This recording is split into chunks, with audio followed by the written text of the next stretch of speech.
हमने हमारा parliament March call of कर दिया है। जो बच्चों को पीटा गया है, ब्रूटैलिटी की गई है, 12-12 साल की लड़कियों का सर फोड़ा है दिल्ली पुलिस ने।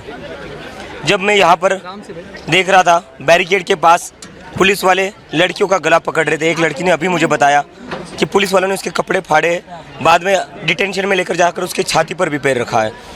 मैं जहाँ लोगों को देख रहा था, यहाँ पर पुलिस बिना कुछ सोचे समझे अंधाधुंध लाठियाँ घुमा रही थी, लोगों का सर फोड़ रही थी, किसी को 8-8 टाँके आए हुए। पुलिस को तो इन बच्चों की चिंता नहीं थी। पुलिस चाहती थी आज किसी ना किसी का खून हो जाए, और मैं नहीं चाहता था।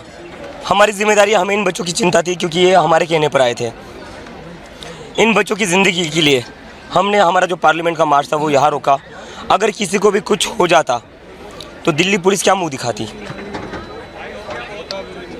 हमने रायसीना मार्ग के सामने भी देखा, जन गण मन गा रहे थे सब बच्चे, और जहाँ पे टीयर गैस फेंके जा रहे। सारा प्रोटेस्ट हमारा पीसफुल था। जो हमला हुआ वो दिल्ली पुलिस से पहला हुआ। दिल्ली पुलिस जानबूझकर बच्चों को पीटा ताकि अफरा तफरी मच जाए, और दिल्ली पुलिस ने बहुत बुरी तरीके से पीटा है।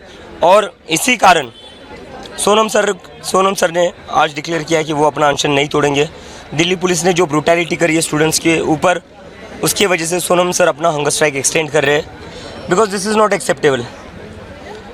आज पूरे देश ने देखा है दिल्ली पुलिस ने कितनी गंदी तरीके से पीटा है बच्चों को। क्या इनके अपने बच्चे नहीं है? अपने घर पर जाकर ये अपने बच्चों को क्या मुंह दिखाते होंगे? हमने मार्च यहीं पर रोका क्योंकि हमें चिंता थी उन बच्चों की। हम नहीं चाहते थे किसी और को चोट आए। जिस तरह से मैं देख रहा था कि सर फोड़े जा रहे थे, हाथ तोड़े जा रहे थे, पैर तोड़े जा रहे थे लोगों के, मैं नहीं चाहता था और बच्चों को नुकसान हो। मैं नहीं चाहता था और किसी को चोट आए। उन बच्चों की चिंता की वजह से हमने हमारा जो मार्च था वो यहीं पर रोका है।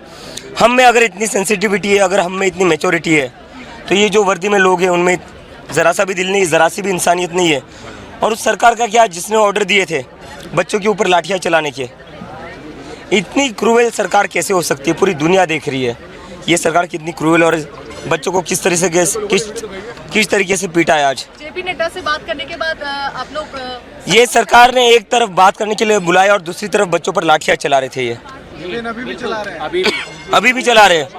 आउटर सर्कल पे लोगों, अभी भी आउटर सर्कल पर बच्चों को मार रही हैं। उन्होंने सौरभ के ऊपर एक एफआईआर भी किया है एनएचआरसी की तरफ से, ये जो एक धारा है, क्योंकि उन्होंने जो वीडियो सोशल मीडिया पे डाला है, पुलिस का मानना है कि वो फेक है। कौन सा वीडियो?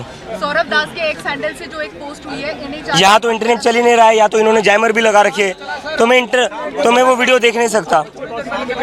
एनएचआरसी की तरफ से एफआईआर दर्ज करने की बात कही। कर लो, हमारे ऊपर सारी धर्मेंद्र प्रधान जिसकी वजह से 20 बच्चों ने आत्महत्या करी, उसके ऊपर एफआईआर कब दर्ज की जाएगी? उसके ऊपर कब एक्शन लिया जाएगा?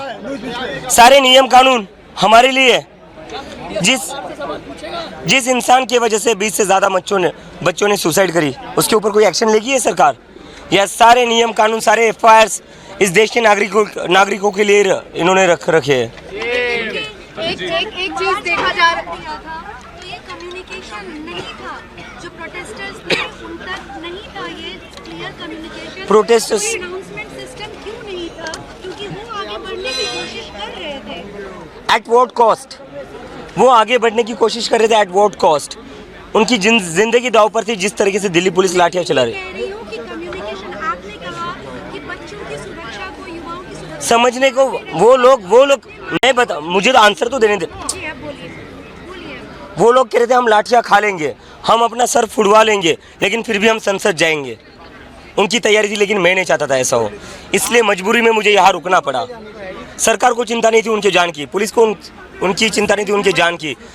सरकार ने तो शायद ऑर्डर ही दे दिया था कि मार दो 10-12 बच्चे, ताकि इसके बाद इस देश में कोई फिर से आंदोलन ना कर पाए, ताकि इसके बाद कोई स्टूडेंट आवाज़ ना उठा पाए। सरकार की तरफ से तो क्लियरली यही ऑर्डर था जैसा लग रहा है, लेकिन हमें तो चिंता थी ना, इसलिए हमने हमारा मार्च रोका।